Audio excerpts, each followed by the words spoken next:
దేవుని నామానికి స్తోత్రం కలుగునుగాక. మీ అందరికీ నా యొక్క హృదయపూర్వక వందనాలు తెలియజేస్తున్నాను.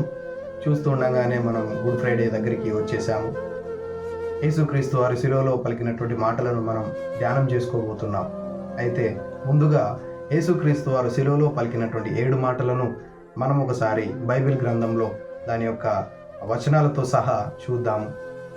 యేసుక్రీస్తు వారు పలికినటువంటి 7 మాటలలోని మొదటి మాట, తండ్రి వీరేమి చేయుచున్నారో వీరు ఎరుగరు గనుక వీరిని క్షమించమని చెప్పాను. లూకాసు వార్త 23వ అధ్యాయం 34వ వచనంలో మనం ఈ మొదటి మాటను చూస్తాము.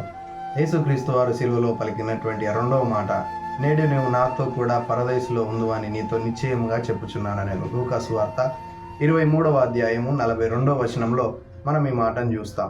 మూడవదిగా, అమ్మా ఇదిగో నీ కుమారుడు అని తన తల్లితో చెప్పాను. యోహాను సువార్త 19వ అధ్యాయం 26-27 వచనాలలో మనం ఈ వాక్యాన్ని చూస్తాము. అదేవిధంగా యేసు ప్రభు వారు శిలువలో పలికినటువంటి 4వ మాట, ఏలి ఏలి లామా సబక్తాని, నా దేవా నా దేవా నన్నెందుకు చేయి విడిచిదివి అనేటువంటి మాట మత్తయి సువార్త 27వ అధ్యాయం 46వ వచనంలో మనం ఆ మాటను చూస్తాము.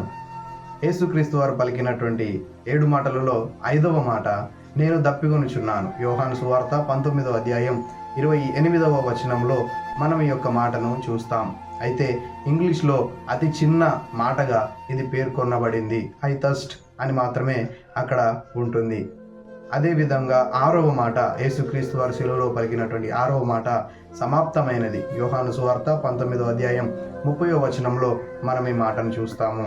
అదేవిధంగా చివరి మాట, యేసుక్రీస్తు వారు శిలువలో పలికినటువంటి ఆ చివరి మాట, తండ్రి నా ఆత్మను నీ చేతికి అప్పగించుకొనుచున్నాను నేను. లూకాసు వార్త 23వ అధ్యాయం 46వ వచనంలో మనం ఈ వచనాన్ని చూస్తాం, ఈ వాక్యాన్ని చూస్తాం. చూశారు కదా ఫ్రెండ్స్, యేసుక్రీస్తు వారు శిలువలో పలికినటువంటి 7 మాటలను మనం ఒకసారి చూసుకున్నాము.